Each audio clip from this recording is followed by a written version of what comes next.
तो लोक आस्था का महापर्व छठ रविवार को नहाय खाए के साथ शुरुआत हुई और आज डूबते सूर्य को अर्घ्य देंगी महिलाएं। और हमारे साथ हमारी सहयोगी मौजूद हैं शुभांगी मिश्रा, और वो खुद इन तमाम जगहों का जायजा ले रही है।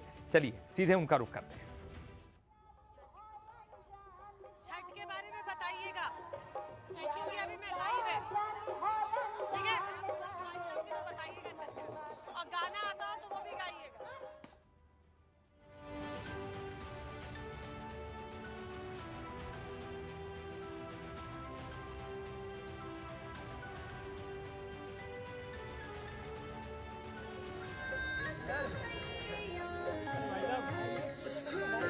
तो देखिए 4 दिन का ये पर्व है, सूर्यदेव की आराधना का ये पर्व है। आस्था में डूबी हुई ये महिलाएं, भक्ति व्रत और आस्था का संगम व्रत है, निर्जला व्रत। जी शुभांगी आप सुन पा रहे हैं मुझे? सांझ के अर्घ से लेकर भोर के प्रसाद तक छठ के रंग में रंगई बा हर घाट हर आंगन। इस वक्त हम मौजूद है भोपाल के शीतल दास बगिया पर, और आपको बता दें कि इस वक्त यहाँ पर संध्या अर्घ की शुरुआत हो चुकी है। आप देख सकते हैं मेरे पीछे महिलाएं पारंपरिक वेशभूषा में सूर्य भगवान को अर्घ देती नजर आ रही है। ढलते सूर्य यानी आप देख सकते हैं अस्ताचलगामी सूर्य भगवान को जल अर्पित किया जा रहा है, और कामना की जा रही है कि छठ का ये महापर्व उनके जीवन में सुख समृद्धि खुशियां लेकर आए, और अपनी अपनी मनोकामनाएं लिए तमाम माएँ आप देख सकते हैं, तमाम महिलाएं यहाँ पर मौजूद हैं। और विशेष तौर पर आज का दिन इसलिए खास हो जाता है क्योंकि 4 दिवसीय ये छठ का महापर्व, जिसका अगर हम मूल स्वरूप समझें तो ये भक्ति, तप और प्रकृति की तपस्या के लिए त्रिवेणी इसे कहा जाता है। ये ऐसा महापर्व है जिसकी अलग ही छटा बिखरी जाती है। और आप देख सकते हैं मेरे पीछे इस वक्त यहाँ पर काफी ज्यादा भीड़ नजर आ रही है, क्योंकि ये छठ घाट काफी पुराना है, यहाँ की महत्ता है। और अगर भोपाल की बात होती है तो छठ का महापर्व यहाँ पर विशेष रूप से धूमधाम से मनाया जाता है। नहाय खाए से शुरुआत हुई इस पर्व की, फिर खरना, और अब आपको बता दें कि आज है संध्या अर्घ का दिन। आज ढलते सूर्य को अर्घ दिया जाएगा, और फिर कल सुबह जैसे ही सूर्य भगवान सभी को दर्शन देंगे, सूर्य की पहली किरण को नमन करते हुए इस व्रत उपवास को पार लगाया जाएगा, पूर्णतः इसे समाप्त किया जाएगा। और आपको ये भी बता दें कि एक और खास बात है इस पर्व की, वो ये है कि महिलाएं आप देख सकते हैं विशेष श्रृंगार के साथ पहुंची है, सुहाग जोड़कर आप देख पा रहे होंगे, मैंने भी सिंदूर बिल्कुल लगाया है। शुभांगी, सुहाग जोड़कर विशेष कामना करती है कि उनके शुभांगी, मायके और ससुराल अगर मेरी आवाज आप तक पहुंच रही है सुख समृद्धि तो बनी रहे। ये तमाम जो तस्वीरें, खास तस्वीरें, ये भक्ति का पर्व है, ये तमाम तस्वीरें हमको दिखाते रहिएगा। और अगर कोई महिला से आप बात करना चाहें या कर सकें तो प्लीज़ कीजिएगा, ताकि ये तमाम हमारे दर्शकों को ये पता चल सके कि ये पर्व कितना महत्वपूर्ण है और किस तरह से निर्जला उपवास किया जाता है और क्या क्या चीज़ों का ध्यान रखा जाता है। बिल्कुल, देखिए खरना से शुरुआत होती है निर्जला उपवास की, 36 घंटे तक भूखी प्यासी रहती है। हमारे साथ एक आंटी जी मौजूद है। आंटी जरा इधर आप देखिए और हमारे दर्शकों को बताइए इस छठ महापर्व की क्या विशेषता है, कैसे आप निर्जला उपवास रहती हैं, छठी मैया की कृपा कितनी है? निर्जला उपवास तो हाँ तीन दिन का रखते हैं। पहले सीता माता ने करा था, और अपने बच्चे के लिए, परिवार के लिए, पति के लिए, और वहाँ बिहार से चालू हुआ था, पूरे माने यूपी बिहार में चलता है, पूरे देश में अब होने लगा है।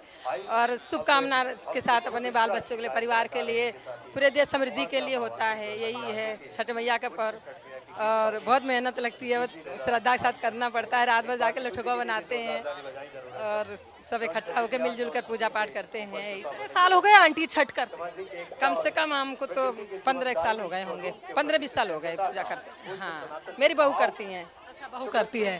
तो अभी संध्या अर्घ बहू दे रही है आप? नहीं, बहू करती हैं, संध्या सवेरे सुबह वही बहू ही करती हैं। हम लोग साथ में आते हैं, करते हैं। हाँ, पूरा परिवार मिलकर त्योहार मना? परिवार मिलकर, बहू बेटा, पोता पोती, बिटिया, सब मिलकर। तो आप देख सकते हैं ये परंपरा पीढ़ियों तक आगे बढ़ाई जाती है, जैसा कि बता पा रही थी वो कि अब वो नहीं करती है ये महापर्व और उनकी बहू इस परंपरा को आगे बढ़ा रही है और पूरा परिवार मिलकर, इसमें आपको बता दें समान रूप से पुरुष और महिला सभी मिलकर छठ के इस महापर्व को करते हैं, पूजा अर्चना करते हैं। और इस वक्त आपको शुभांगी बता दें एक कि जो संध्या एक आरती का बात और वक्त है, पूछिएगा, अभी सब पूजा कर एक रहे बात हैं। और पूछिएगा शुभांगी, ये सूप में फल और फल फ्रूट्स होते हैं और ये मान्यता है कि ज्यादा संख्या में कुछ खास फल फ्रूट्स का यहाँ पर सूर्य को अर्घ्य के साथ उनको नैवेद्य दिखाया जाता है, क्या कुछ खास है ये भी पूछिएगा। जो डोरा लेकर आते हैं उसमें फल होते हैं, ठेकुआ होता है, डोरा जो लेकर आते हैं, क्या उसमें क्या खास रूप से रखा जाता है जो विशेषता सूर्य भगवान को चढ़ाते हैं? वैसे तो ठोकवा मेन होता है और पूरे फल सूर्य देवता के छठ माँ के जो कार्तिक भगवान की माते कृतिकाएं, तो उनके लिए मेन ठोकवा पूरे फल के श्रद्धा के साथ वो यही से चढ़ाया जाता है। हाँ, भोपाल में हमें कम से कम 20 साल हो गया होगा, अब इतना पता तो नहीं है लेकिन 20 साल हो गया होगा। हाँ, बहुत अच्छी बात है कि आप इस तरह से अपनी परंपरा को आगे बढ़ा रही हैं। और ललित आपको बता दूं, मैं अभी यहाँ से थोड़ा सा हिल पाना मुश्किल है क्योंकि हम इस जगह पर खड़े हैं जहाँ सभी ने पूजा कर रखी है और अभी सब संध्या अर्घ दे रहे हैं, लेकिन कुछ ही समय बाद हम कोशिश और करेंगे। और भी महिलाएं आप मेरे पीछे देख पा रहे हैं जहां पर इस वक्त पूजा चल रही है और आज चूंकि ये जो वक्त है ये विशेष है और बहुत खास है क्योंकि इस पूजा का मुख्य आज जो ये वक्त है वो अभी ही है जब संध्या अर्घ दी जा रही है। और कहा जाता है कि सूर्य की जो आखिरी किरण है, प्रत्यूषा कहा जाता है उस किरण को, तब तक यहाँ पर संध्या अर्घ दिया जाएगा और कल सुबह जब सूर्य उगेंगे, सूर्य भगवान जब जी बिल्कुल बिल्कुल बिल्कुल शुभांगी, आप आपके पास समय समय पर आते रहेंगे, आप वहां पर मौजूद रहिए, दिखाइएगा वो तमाम तस्वीरें। फिलहाल हम लखनऊ का भी रुख कर लेते हैं। लखनऊ में भी कुछ अच्छी तस्वीरें सामने आ रही है, ये खास भक्ति का पर्व है। आलोक राय जी हमारे साथ जुड़ गए हैं, हमारे सहयोगी। आलोक जी, लखनऊ में किस तरह के इंतजाम थे छठ मैया के लिए? ये जो भक्ति का पर्व है, डूबते सूरज को अर्घ देने के लिए क्या क्या व्यवस्थाएं की गई हैं और यहाँ पर कितनी तादाद में ये भक्ति की भीड़ दिखाई दे रही है?